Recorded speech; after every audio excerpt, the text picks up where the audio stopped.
Joining us from Brussels tonight to discuss the AU-EU summit is Collins Nweke, a global affairs analyst. Hello, Collins. Hi, Gbenga. Thank you for having me. Well, happy to have you as always. Now, Collins, Africa is meeting Europe in Brussels. Beyond the normal international relations and diplomacy, what do you think will be the major highlight of this sixth summit coming in the wake of the coronavirus pandemic?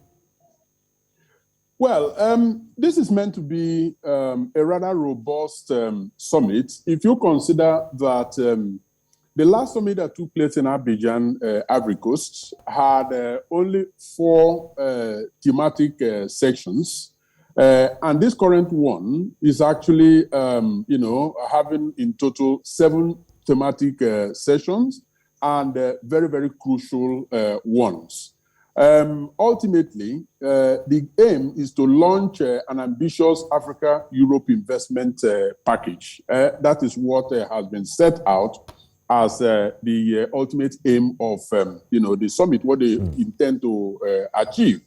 And then, of course, doing that, investment doesn't thrive in an unstable environment. So they are taking stability, peace, and governance also as very important aspects of the areas to be discussed. Now, in the last couple of days, we have seen quite a lot of movements around the ministerial pre-meetings, heads of international organizations, all of them, juggling and trying to do some form of lobby or the other.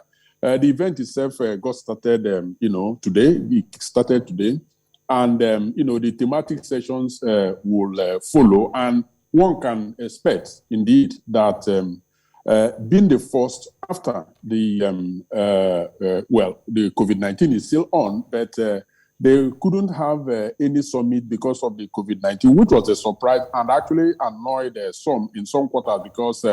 It's like suddenly they forgot that Africa has internet connectivity and that meetings, including summits of this nature, could take place online. So it could well be, some have argued that there was nothing on the table, there was no agenda, or as a matter of fact, they are trying to avoid some very difficult conversation, for example, vaccine inequity and, the rest of it. But anyway, the most important thing is that it's now taking place and all sides are poised to, contributing meaningfully to a successful summit. Now, Collins, you're in Brussels and we've seen various African leaders arrive at the summit. What would you say about the attendance? And there's also concerns about this being another jamboree sort of for these African leaders. Do you think they will come home with something concrete for the development of their various countries? The attendance is impressive, that's for a start. But an impressive attendance doesn't immediately translate to a purposeful outcome. Now, that outcome has got to be driven by the attendees themselves, the African leaders in the first place. So, first and foremost, they need to know what they want. They need to be very clear about, what they want to get out of the summit.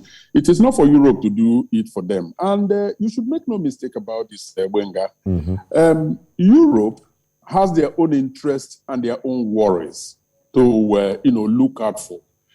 Europe is not there to do Africa a favor. Rather, they are there to, seal deals that will be of consequence, that will be of importance to the European citizens. Now, in doing that, 1 or 2 benefits might come to the Africans, but that's on the sideline. So it is for the African leaders themselves to actually determine what is in need for them and negotiate from a strong position. But first, they have to realize some of those strong positions that they have. And I'm going to give just one example and leave it at that. Okay. When there is a conversation between about Europe, the relationship between Europe and Africa, it is always seen from a master servant or subordinate or paternalistic position. Sort of. Very. So we have been seeing a whole lot of diplomacy of paternalism and nanny diplomacy, as some would like to call it. So sometimes it is like people forget that we are now in 2022 and not in 1960 when they were, colonial masters to Africa. So Africa has got to understand and realize that and know that they have things to offer. And one example in that regard is, the vaccine inequity. Now, you could see the way Africa was kind of locked out in this, in all of this. And the discussion around that was, how can we help Africa? No, Africa has some help to offer because we have had a whole lot of, situations, endemic situations, not to the level of pandemic, Ebola, for example, and that had prepared a lot of African countries, Senegal, Nigeria, for example, in tackling this COVID-19. So there were lessons to be learned from Africa, but nobody ever looked from that perspective. And then when you talk of migration, the way it is being discussed is such that Europeans discuss migration in such debilitating manner because it is political hot potato for them. It is something that delivers them votes, forgetting that 96% of Africans who live in Europe are legal migrants that are contributing meaningfully to the society. So it is approximately 3 to 4% that are illegal. But the way it is discussed, one would think that all Africans here are illegal migrants. So they need to actually step away from those conversations and begin to have conversations that, objectively, and I'm not just saying positively, objectively positions Africa, and then the narrative will begin to change because they are then negotiating from a strong position.